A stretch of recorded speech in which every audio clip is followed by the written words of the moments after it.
All right, here I am at the 6th Street Railroad Crossing in Fort Madison, Iowa. Now this railroad crossing right here is another, I would say another, but a rather neat crossing owned by the BNSF Chillicothe sub as well as the BNSF K line or the Hannibal sub. And this crossing right here is pretty much the extremely busy, yet iconic looking crossing that is framed over there in the virtual rail fan rail cam in Fort Madison here. And yeah, and you guys could guess that this crossing is very, very busy, and you'd say you're right. I'd say you're right.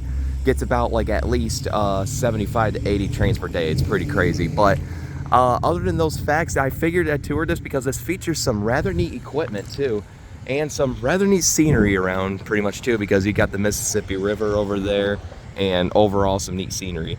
So, I guess all that said, I'll explain as I go on. So with that said, let's get on to it. We do have a train line, so I might have to hurry this up. So for the first signal, which has a grade guard, as you can see, made out of this guardrail, this has a safe tram base. And here's the emergency information, and the dot number is 063244H. And if you look above it, there's an older BNSF dot tag. And for the gate mechanism, this has a safe tram gate mechanism, late 1970s generation. And the gate lights are Rico LED gate lights, and there's a wind guard on this mast, as you can see. And for the lights on this one, this has 2 pairs of Safetran 12 by 20 inch incandescent lights and 1 pair of Safetran 12 by 24 inch incandescent lights, which are all, you know, are with these older 70s or early 80s light heads, as you can see, kind of like what Vinewood Avenue and Wyandotte has. And these are sitting on Safetran light brackets and a Safetran light extender arm facing towards Riverview Drive. And for the bell on this one, this has a General Signals Type 2 electronic bell set on medium volume. So yeah, pretty neat stuff, I have to say. So here's that was the first signal. Pretty cool classic Safetran setup. Now let's go ahead and move on to the second signal. As you can see, the signal upgraded to an advanced approach, or like a diverging approach. Yeah, it's a diverging approach, yellow over yellow for BNSF. So yeah, here is the second signal, which is actually not similar to the first. Well, it kind of is. It has a couple of similarities. So for this one, this has a WRS base, I believe, with the back clamp as well. Yep. And here's the emergency information once again. And if you look, there's another older BNSF dot tag in this corner. And for the lights on this one, this has 4 pairs of Federal Signal 12 by 20 inch incandescent lights. All Federal Signal, yep. Kind of neat to still see some Federal Signal equipment. Oh, actually, nope. 1 of them or 3 of them are actually Western Cullen Hayes 12 by 20 inch incandescent lights. So that was 1, and I think that was the only one. Yep, this has 2.5 pairs of Federal Signal 12 by 20 inch lights and 1 Western Cullen Hayes 12 by 20 inch light. As you can see, pretty neat stuff. And these are all sitting on WRS light brackets.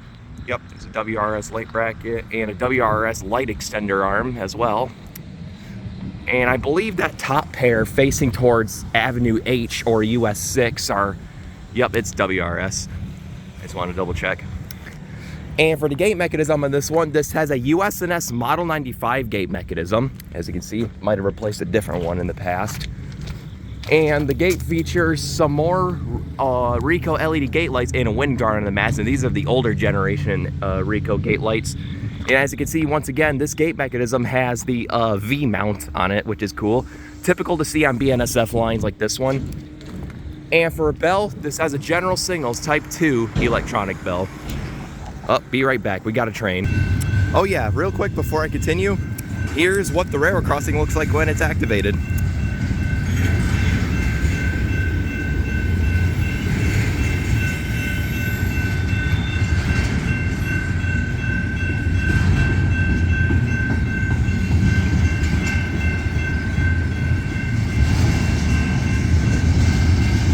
Intermodal, kind of hard to see the other one. So yeah, let's get back to the tour when the crossing's deactivated. All right, and now since it's deactivated, as you can see guys, 2 GS Type 2 e-bells set at medium volume, and I guess a couple more things worth mentioning after I shown you all the equipment that was here. just like each typical other railroad crossing on BNSF subdivisions, except for a few subdivisions. The bells do ring until the gates start rising up, pretty typical. And also, surprisingly, this crossing's on separate flash relays, which is kind of neat. Considering how many trains a day this crossing gets, I am very surprised that the lights here are all still incandescent. It's kind of neat. But yeah, I guess that is all the equipment here to show for 6th Street. Here's the relay case. Well, that's actually the old relay case, as you can see.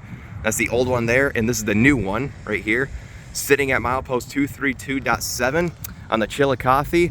And I believe that right there is the, yep, that's actually the Hannibal subs milepost, sitting at 202.28. Kind of neat. So yeah, I guess with all that said, let's go ahead and take a look at the track view. Down there is heading west right towards the Fort Madison Amtrak station. As you can see, the tracks kind of curve off. And this is also eventually heading towards a few other railroad crossings.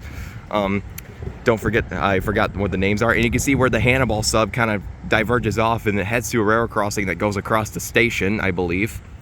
Yep. And down there is heading east towards a bridge. You could basically see where the intermodal's going that we just saw. So yeah, that's going across the bridge heading east, right back into the Illinois border. You know, that's where the Chillicothe sub is. And you can see a couple of signals right there, both showing a default red, so I believe that is a control point. And yeah, and if you look there, that's where the Hannibal sub goes. I believe this still goes along Iowa, while the Chillicothe goes across the border via S-curve and a bridge over the Mississippi River. So yeah, I guess that all there is to show for this crossing. So with that said, this was the 6th Street railroad crossing here in Fort Madison, Iowa. Quite an icon, if you ask me. Definitely really cool to see incandescent lights on a line as busy as this. And also, as a bonus, this crossing is not a quiet zone. So yes, they blow their horns through here too, which is cool. So yeah, I guess with all that said, that was my first crossing tour in Iowa too. So yeah, with all that said, over and out.